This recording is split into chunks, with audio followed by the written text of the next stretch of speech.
हमारी संस्कृति, हमारे संस्कार सदा रहें हमारे साथ। सब्सक्राइब करें तिलक। आप पर तो इन सारी बातों का कोई असर नहीं होता ना? बिल्कुल नहीं।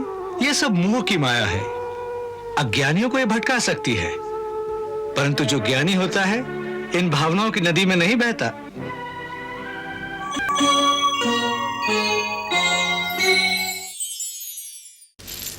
प्रभु, आपका अवतार तो संसार के प्राणियों का उद्धार करने के लिए हुआ है, परंतु आप तो उद्धार की जगह उनका बेड़ा डुबोने जा रहे थे। क्यों? मोही ब्रज पिसरत नाही उद्धव भैया।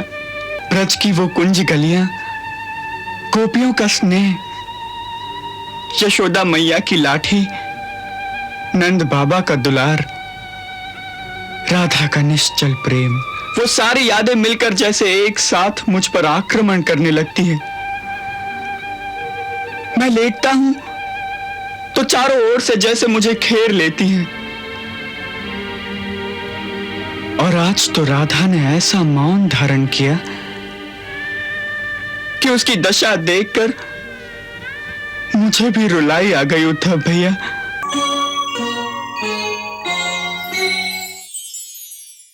उद्धव भैया, आप तो इतने बड़े ज्ञानी हो, अब आप ही मुझे कोई शिक्षा दो ना, जिससे चित्त की चंचलता को शांति मिले और मैं इस मोह के बंधन से छूटूं भैया। मैं आपको शिक्षा दूं? हाँ भैया। क्या शिक्षा दूं? क्या स्वयं परब्रह्म को यह याद दिलाऊं कि भैया आप स्वयं परब्रह्म हो, आप ही के अंदर यह सारा संसार समाया हुआ है? क्या मैं आपको यह बताऊं कि भैया ये आपकी ही अपनी कल्पना है,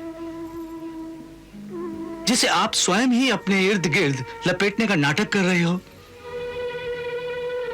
क्यों? ये सब आपको नाटक दिखता है उद्धव भैया? हाँ, ये नाटक नहीं है भैया।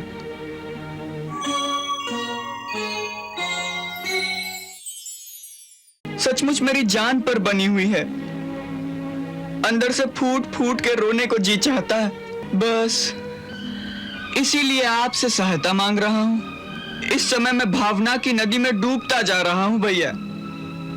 अब आप ही अपनी ज्ञान की नौका में बिठाकर मुझे इस मोह के सागर से बाहर निकालो। बस बस बस, ये भावना का नाटक बंद करो।